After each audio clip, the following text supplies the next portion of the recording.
Near mint condition, the home of collected editions. Oh my gosh, look at that panel of Batman. You have the absolute, you have the deluxe. DC Comics firing on all cylinders.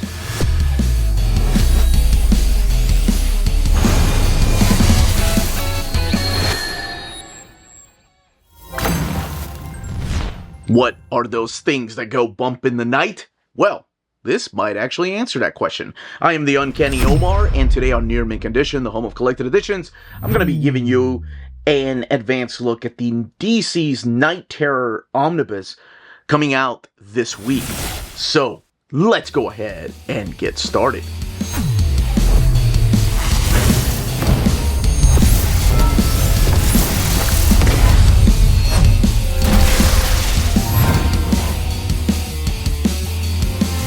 And welcome back, everybody. So what we have here is the latest DC Omni. This is Knight Terrors. And it was a story that started off in 2023. So it was this big event that went across the DC universe. We have this cover here by Howard Porter, Knight Terrors, Joshua Williamson, Howard Porter, Giuseppe Camuncoli taking the top billing, the new DC Bullet logo, and then, of course, looking at this big spine with the purple skull. As a matter of fact, I think the actual design of this comes from the hardcovers.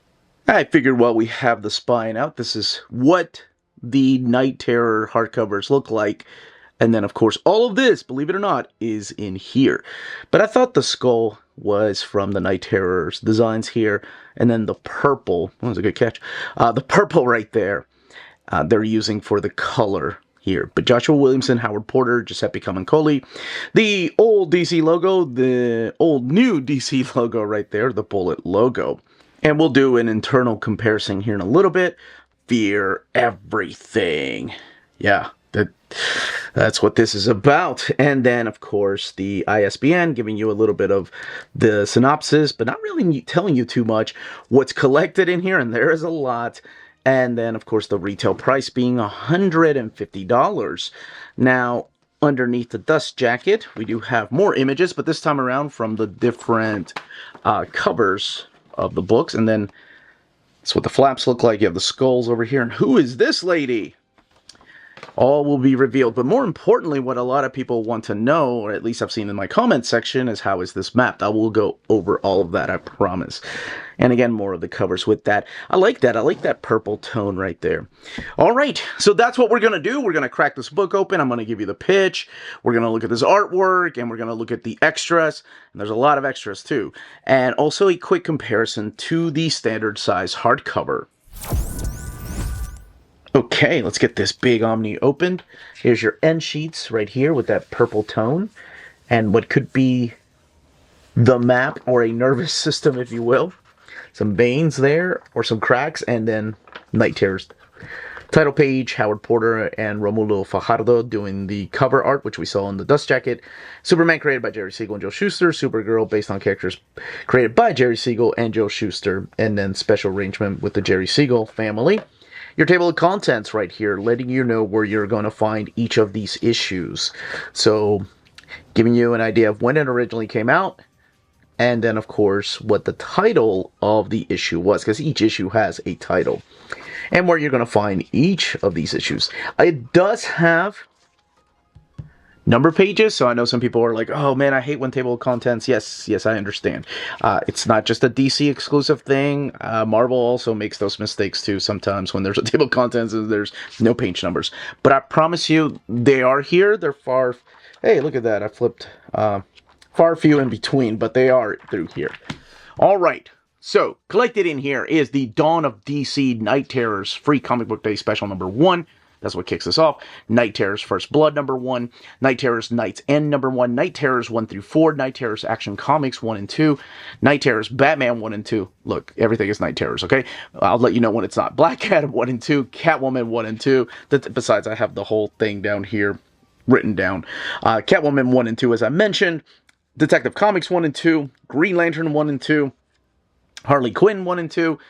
Nightwing 1 and 2, Poison Ivy 1 and 2, Robin 1 and 2, Shazam 1 and 2, Superman 1 and 2, Flash 1 and 2, you guessed it, Joker 2-issue miniseries, Titans, those 2 issues, Wonder Woman, those 2 issues, Ravager, those 2 issues. Zatanna, those 2 issues. Punchline, those 2 issues. And the Angel Breaker 2-issue miniseries. And Batman, the Brave and the Bold, issue number 4. That's the only one that's not Knight Terrors. The book has 1,504 pages and retails for $150. All right.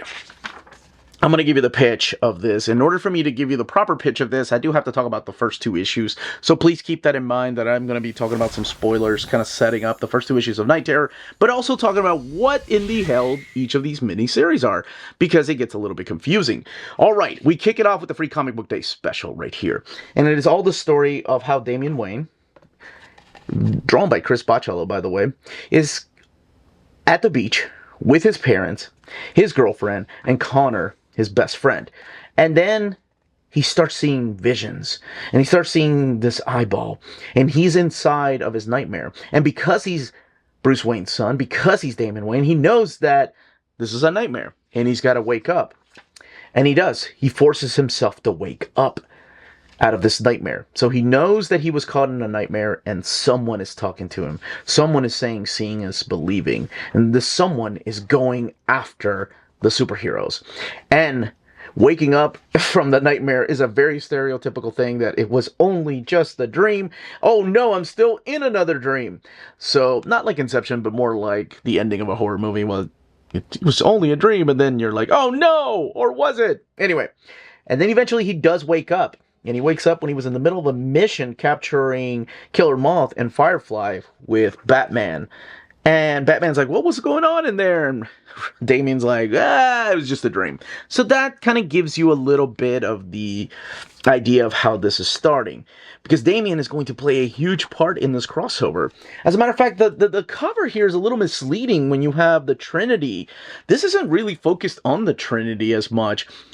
I guess they do have their own 2-issue miniseries, but this focuses mostly on 3 characters that you don't really see working together that often. So we kick it off with this dream right here that John Dee is having, and that is Dr. Destiny. He's a character that we haven't seen in the Rebirth era, especially the New Dawn of DC, nor the New 52 era. We haven't seen him for a long time. And he's having this dream, or what turns into a nightmare. Again, this eye in this nightmare is playing a big part. And what he's trying to do is he's trying to find, and I say he, it's the voice that's talking to Dr. Destiny. He's trying to find the Nightmare Stone. And John Dee has no idea where that is. And then we cut to Boston Brand, one of our key players in this story, who's at a funeral, and he's going through the different parts of the DC universe. Again, this is crazy to look at this Howard Porter artwork, and so different. I love it. I love this new era of Howard Porter art. If you've seen like the 90s JLA, you'll see how different his artwork is. And man, this is just so awesome. I think it's so different, but it works. So this mysterious voice is after something called the Nightmare Stone, and it is about to affect the DC universe. Boston Brand gets pulled into this particular dream, or it's somewhere in between waking up and a dream. So the superheroes are starting to get the hint that something is going on. So the Trinity of Superman, Wonder Woman, and Batman, after saying that they're not playing a big part, they do play a part at the beginning, discuss what is happening between the 3 of them, and something big is about to happen, because all these nightmares that they're having just can't be a coincidence. So they end up finding what could be the remains of John Dee, Dr. Destiny, and looks like he's been ripped apart, and more will be explained a little bit later.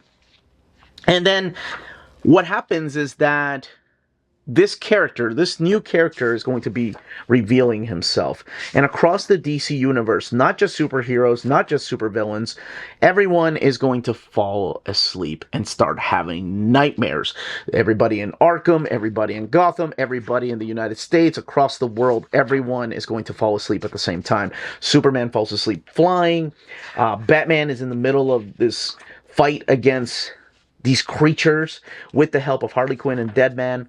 And Deadman ends up taking over his body. This becomes a really weird and interesting crossover because of that, because that's going to play a big part in this. While Batman's subconscious is trapped inside of this nightmare. And what does Batman, of course, Bruce Wayne, have nightmares about? Well, none other than Crime Alley and the night that his parents got shot. So that's what he has nightmares about. However, Boston Brand, now taking over the body of Batman, encounters who is behind everything, and that is someone named Insomnia. And Insomnia is going to be the villain behind this. He's also a new character, so you don't need to have read anything before this. And then we go directly to the one-shot of, part one of the first issue of Knight Terrors Batman, which goes into the dream that perhaps Bruce Wayne is having. And it's reliving the night that Thomas and Martha Wayne are murdered. And Insomnia popping in there and trying to get information on this Knightmare Stone that has become so important to this character of Insomnia. I do love this. Kind of reminds me of No Gun, No Life, or I guess Chainsaw Man, if you will, that type of character with a gun, a bat with a gun for a head. And that gives you a small glimpse as to how Damian Wayne is fighting against these Knightmares. So in between issues, so that's First Blood. This is First Blood. You saw the free comic book day that jumps directly into Knight Terror First Blood, where you meet the villain, where he puts the entire DC universe to sleep. And then throughout, or at least in between First Blood and the first issue of Knight Terror, you're going to start seeing glimpses of the Knightmares. And I'll talk about the mapping in a little bit. Like, this is the story of Ravager. You'll have the story of the Joker. So I do want to talk about some of them, right? Like, I can't talk about every single one of them because, well, people just want to be surprised. Like, you know, you have the character of Rose right here. Rose Wilson that's having a nightmare. She ends up saving this little girl named Rose Madison from these white creatures, these white monsters. And it turns out that this young girl turns out to be her, and she's just having a nightmare about her past. Now, this continues into issue number 2, but you don't get that. You get the Joker, part 1. The Joker is one of my favorites. This is one that was written by Matthew Rosenberg. It's been in the Joker Compendium, and it's one of my favorites because it's so ridiculous. Okay, this is just a nightmare, okay? His gang and Joker, like these guys, accidentally kill Batman. Actually, Batman kills himself. He trips Batman. Batman slams his head on the ground and then slips off the roof of the building and dies. That's how Batman dies. And this is funny because it's Joker's nightmare. So Joker's nightmare is Batman dies, and what does he do with himself? He ends up working for Wayne Enterprises and works like a businessman. And Insomnia, of course, playing a minor role in all of these. So there's the Harley Quinn and Poison Ivy story. So you get the idea that, you know, these people are like having a summer cookout and then it turns into a nightmare. You'll have the Black Adam story right here, which is different than the Shazam one-shot or the 2 issues. And then we get to Knight Terrors number 1. So where Knight Terrors First Blood ended with the reveal that Insomnia is after this thing called the Knightmare Stone, and that's what he wants from the superheroes.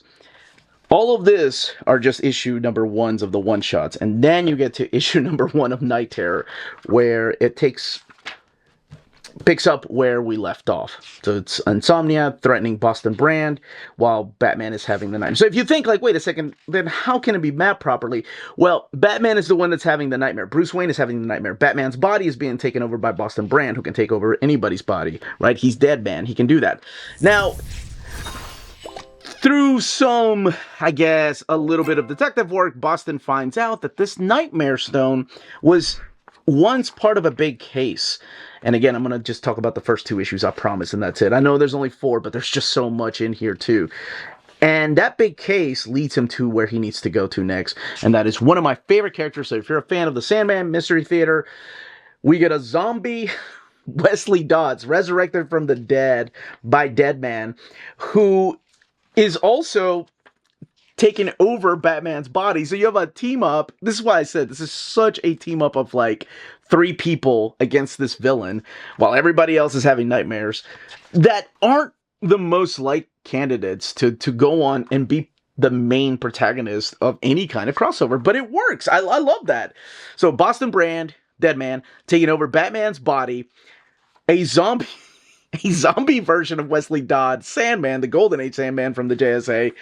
And he's like, wait, you need help. I love that. I love that he wakes up and he's like, okay, thanks for the information, man. And Wesley Dodds like, wait a second now. I said the Knightmare Stone was a horrible, horrible case. You're going to need some help.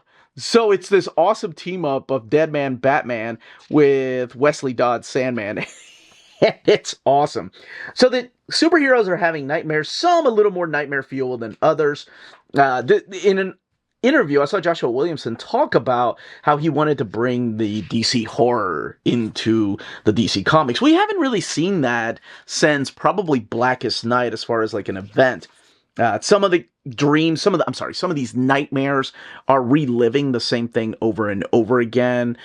For example, this one here, this is the Shazam one, and this is about Mary Marvel stuck in this infinite loop of a nightmare. What's happening to her family while she's encountering Black Adam. But you know that Black Adam is also having a nightmare. So here, in between issues 1 and 2 of Knightmare, which we'll get to in a little bit, we have more issue number 1s coming in. So let me get to this. So this is the Green Line. This one's actually really interesting. Some of the stuff has been collected already, by the way, in the ongoing trade paperbacks of the series, or these Knight Terror hardcovers that I showed a little bit earlier, if they play like an important part in the story. Because the series, each of the monthly series were canceled and replaced by these Knight Terror issues. This is Superman. Remember when I said he was falling? Well, now his nightmare is all about how he can't save the world. Nightwing is dreaming about being trapped with characters like Professor Pig and other characters at Arkham Asylum. And then, of course, the artwork is going to vary. Here's the Punchline Nightmare right here with Babs turning into metal. Some of them cross over into another series. Like, sometimes I don't want to spoil how they interconnect because that could spoil some things, but they sometimes do. All right, so in issue number 2, this is when Sandman is telling Deadman Batman that, hey, this was a bad case, I'm going to team up with you. And Boston's like, okay, fine. So Boston was able to go inside of the mind of Insomnia, and he gets a little bit of information about him. Everything will be revealed much more later. But Insomnia absolutely hates superheroes. He has a vendetta against them. So he unleashes these things called the Sleepless Knights, spelled with a K. And now the Sleepless Knights are going after the DC Universe. So the rest of the one-shots or issue number 2s of the 2-issue miniseries focus on how those Sleepless Knights are going after the DC Universe, and more how the characters dive deeper into these nightmare stories. And some of them, you know, it seems like they're okay with the nightmare, so it depends. It's a case by case as to who's okay living in a nightmare, who just wants to get the hell out. And I said that there would be a third character involved in this. And remember, going back all the way to the beginning, this would be quick if issue number 3 was collected at the beginning here.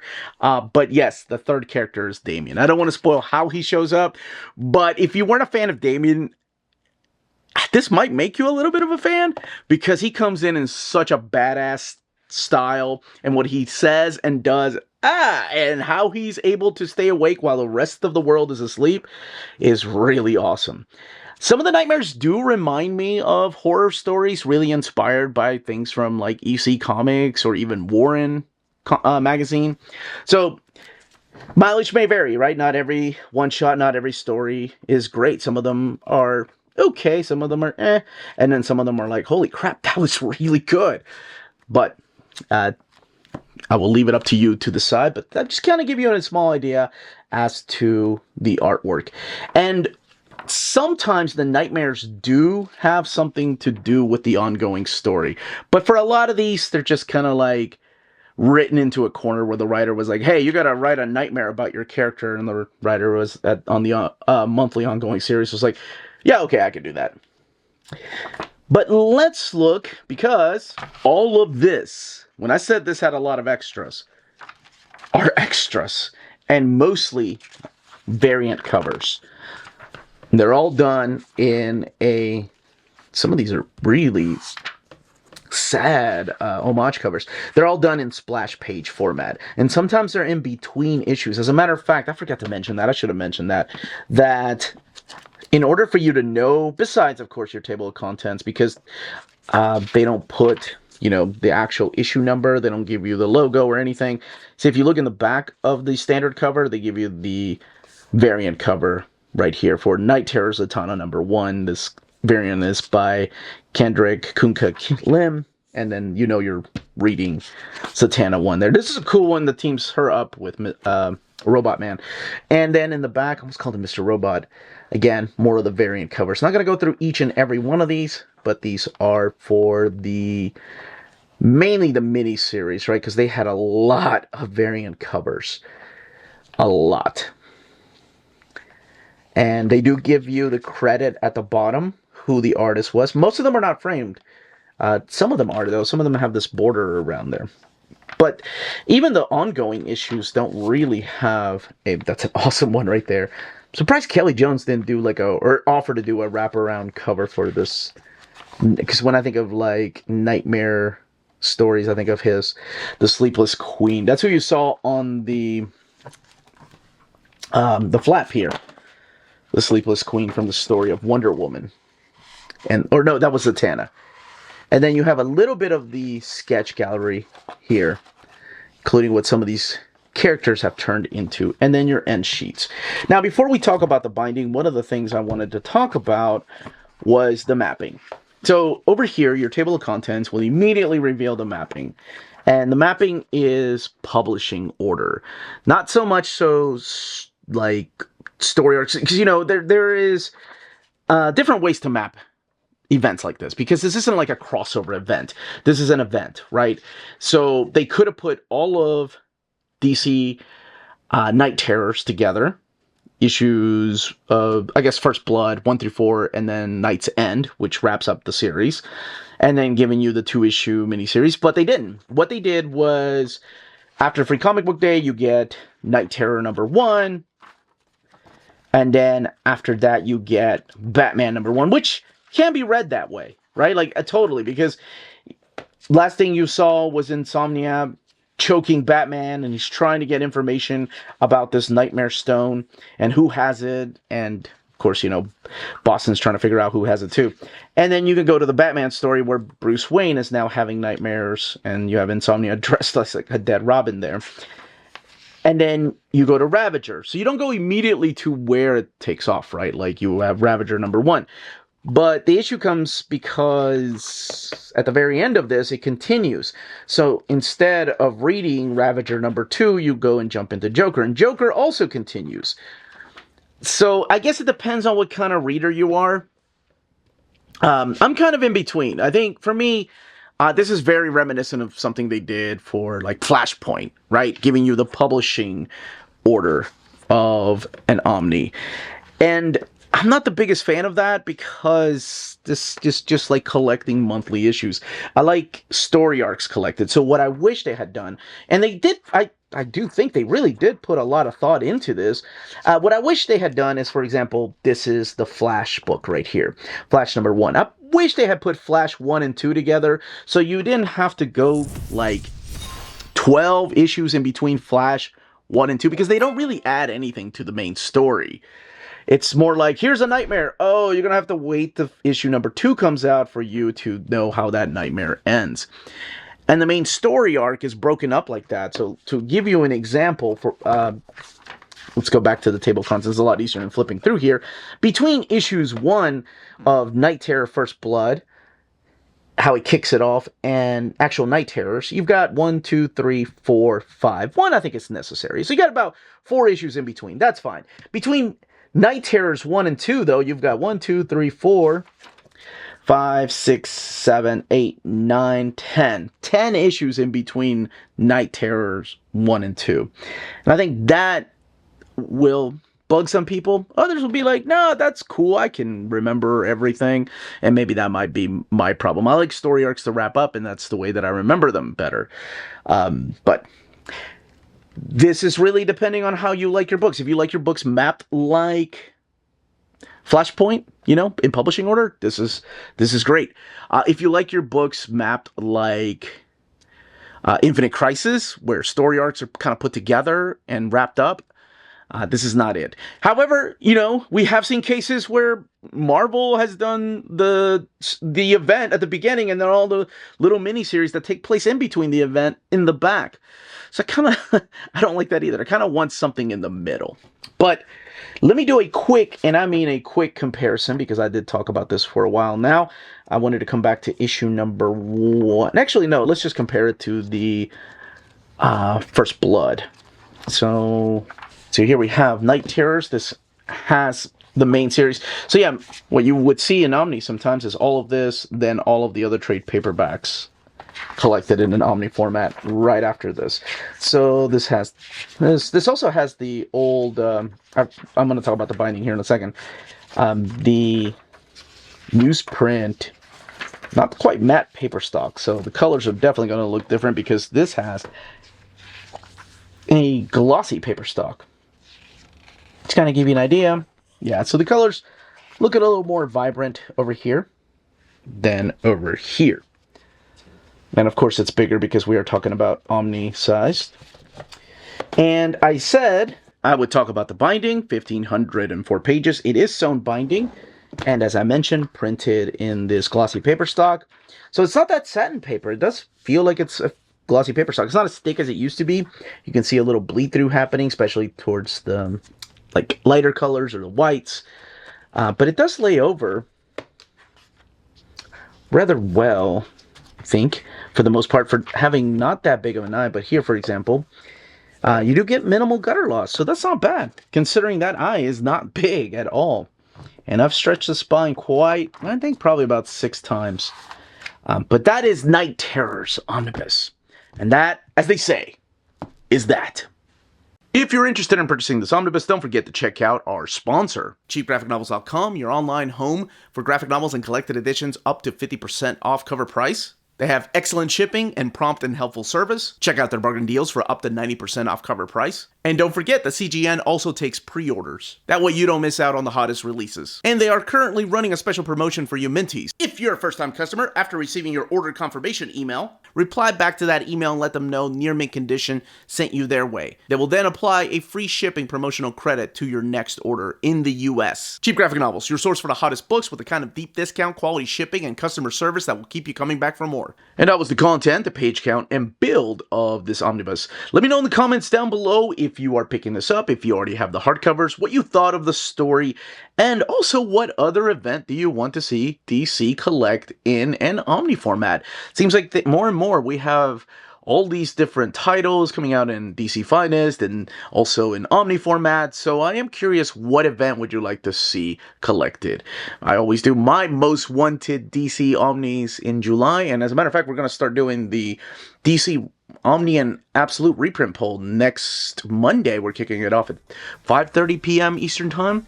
And then after that, we'll do the most wanted DC Omni, so it's your chance to vote for the ones that you want the most. All right, everybody. Smash that like button on the way out. Stay healthy and safe out there. Much love.